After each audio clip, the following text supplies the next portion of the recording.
কিছু তৈরি করে সেটা কিন্তু সারভাইভ করতে পারে না, সেটার কিন্তু আসলে সাস্টেইনেবিলিটি খুব বেশি হয় না।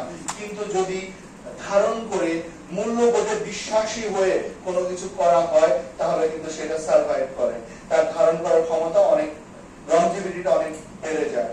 আমরা আমাদের আগামী প্রজন্ম, আজকে আমরা যে অবস্থানে আছি, আমরা আমাদের প্রজন্মে, আমাদের এই অবস্থানে আমাদের নতুন প্রজন্ম আসবে, আমরা আসলে তাদেরকে, তাদের জন্য কি অবস্থান রেখে যাচ্ছি, তারা যদি কোশ্চেন করে যে তাদের জন্য আমরা কি পরিবেশ রেখে যাচ্ছি, তাহলে আমাদের জন্য একটা পরিষ্কার অ্যান্সার থাকবে, আমরা কি সেই অ্যান্সার দেওয়ার মতো অবস্থায় আছি কিনা।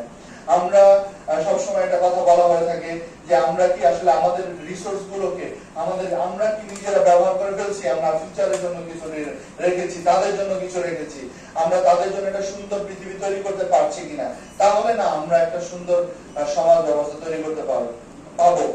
আমরা প্রত্যাশা করি যে আমাদের আগামী প্রজন্মের জন্য যদি আমরা সুন্দর ব্যবস্থা তৈরি করতে চাই, তাদেরকে যদি সুন্দর পথে নিয়ে আসতে চাই, সেই দৃষ্টান্ত আমাদেরকে স্থাপন করতে হবে। আমরা যারা আছি, আমরা যার অবস্থান থেকে, সে যেন বুঝে যে মানুষের চরিত্রটা এমন হয়, মানুষটি এমন হয়। আজকে আপনি বলেন যে আপনার সন্তানটিকে একজন আদর্শ, আপনি আজকে বাড়িতে গিয়ে বললেন আপনার সন্তানটিকে, বাবা তুমি এই মানুষটির মতো মানুষ হও, আপনি কি কাকে দেখাবেন বলেন তো? আপনি কাকে আপনার সন্তানের সামনে আপনি কি নিজেকে উপস্থাপন করতে পারবেন যে আমি আদর্শ ব্যক্তি, বা আপনি আরো 10 জন মানুষ থেকে একজনকে নিয়ে আসতে পারবেন যে এই সন্তানটি আমার সন্তানটি এই মানুষটির মতো হোক, এটা কি আমরা তাদের সামনে প্রেজেন্ট করতে পারবো কিনা, আমাদের সেই অবস্থায় আছে কিনা।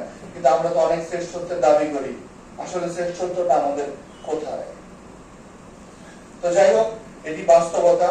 আমরা একদিনে কোনো কিছু ধ্বংস হয় নাই, একদিনে কোনো কিছু পরিবর্তন হবে না, কিন্তু সবচেয়ে বড় কথা হচ্ছে যে আমাদের পরিবর্তন হওয়ার মতো মেন্টালিটি আমাদের ধারণ করতে হবে।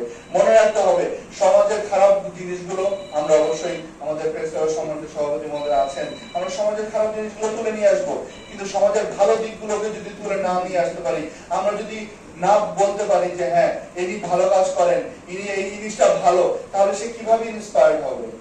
সে কাকে দেখে? সে তো জানবেই যে সমাজের সিস্টেমটা, যেটি আমাদের মহোদয় বললেন, যে সে তো জানতেছে যে এটাই তো বাস্তবতা, এটাই তো এরকমই তো হয়, এর বাইরে কি ব্যতিক্রম এরকম হতে পারে? এটা তো হয় না। কিন্তু যেখানে সেই বিষয়গুলো যেন আমরা তুলে আনতে পারি, তাহলে আমরা আমাদের কাঙ্ক্ষিত সমাজ প্রতিষ্ঠা করতে পারবো। আমরা বিশ্বাস করি যে আমাদের এখানে যারা এসেছেন সবাই দক্ষ এবং সবাই যোগ্য, সবাই তার বিবেচনা দিয়ে আগামী দিনে তার যার অবস্থান থেকে আমরা আমাদের প্রত্যেকে আমার যার জন্য যা করণীয়, আমি অন্যের জন্য যা করণীয়